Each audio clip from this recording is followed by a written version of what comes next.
Be ready. Start. Subsequent to the dismissal of the second appeal, the appellants and the respondents compromised their dispute, and such compromise was reduced into writing. Stop. According to the written compromise, the appellants were entitled to retain half of the two-third share of the land in dispute, and the respondents were to retain the other half. Stop.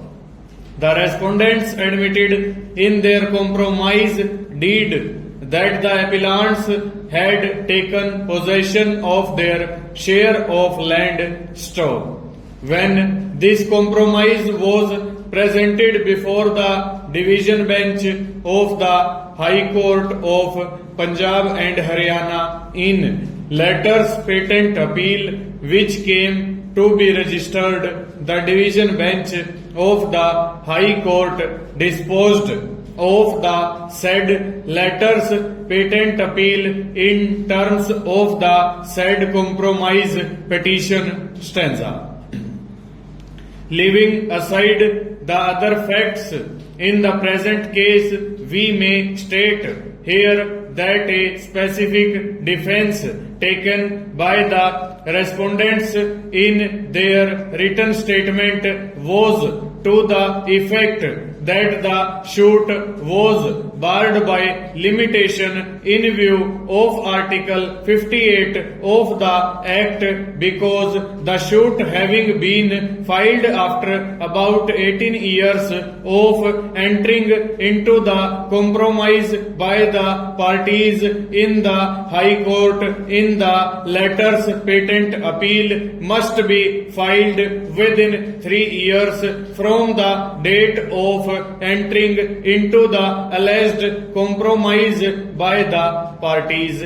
Full stop. Accordingly, the respondents alleged that the suit must be dismissed on the ground of limitation. Stop. We make it clear that since the only question involved in this appeal is relating to the question of limitation, we have not considered the other aspects of the matter in this judgment. Stop. After the parties had entered appearance and led evidence in support of their respective cases also on the point of limitation, the trial court held inter alia that the suit was barred by limitation in view of Article 58 of the Act, as the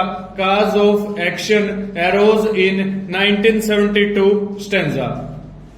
The High Court has not exercised the caution that was expected to while dealing with the judgment of acquittal by the trial court. Stop. High Court was not justified in interfering with the well-considered judgment of the trial court. Stop. The judgment of the High Court is set aside and that of the trial court is restored. Stop. The appellant is allowed to go in appeal to the higher court if he is not satisfied with the judgment of this court. Stop. Leave is granted to pursue the matter in any court for final decision. Full stop. Over.